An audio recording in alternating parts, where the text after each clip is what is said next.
আমার প্রিয় খ্রিস্টীয় বন্ধুরা, আপনাদের প্রত্যেককে প্রভু যিশু নামে স্বাগত জানাই। আপনারা দেখছেন জিসাস ভয়েস বাংলা চ্যানেল। আমরা এখন শাস্ত্র থেকে একটি বাক্য দেখব সকালের জীবন খাদ্যতে। বাক্যটি নেওয়া হয়েছে ফিলিপিও 2 অধ্যায় 8 পদ।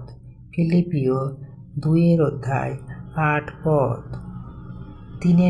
তিনি নিজেকে নম্র করিলেন এবং মৃত্যু পর্যন্ত, এমনকি ক্রুশের মৃত্যুতেও বাধ্য হইলেন।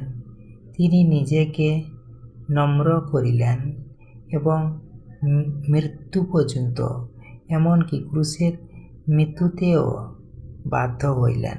আমেন। ঈশ্বর বাক্যে বলছেন, এই পদটি প্রভু যীশু খ্রিস্টের বিনয় ও আজ্ঞাবহতার সর্বোচ্চ উদাহরণ তুলে ধরে। তিনি ঈশ্বরের পুত্র হয়েও নিজেকে নম্র করে মানুষের জন্য কষ্ট ও ক্রুশের মৃত্যু গ্রহণ করেছিলেন।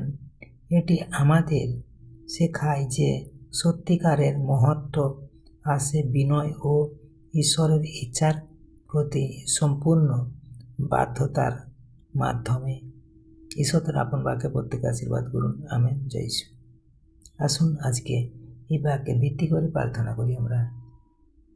হে স্বর্গীয় পিতা, তোমার পুত্র প্রভু যীশু খ্রিস্টের বিনয় ও আজ্ঞাবহতার জন্য তোমাকে ধন্যবাদ জানাই।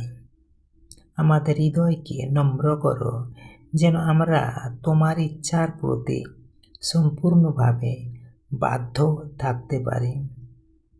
যেমন প্রভু যীশু কষ্ট সহ্য করে তোমার পরিকল্পনা পূর্ণ করেছিলেন, তেমনি আমরাও জীবনের প্রতিটি পরিস্থিতিতে তোমার উপর ভরসা করতে পারি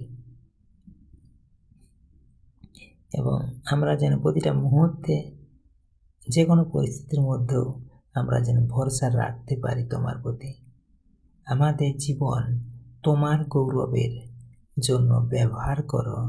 যিশুর নামে প্রার্থনা করি। Amen, amen, amen. জয় যিশু। Praise the Lord.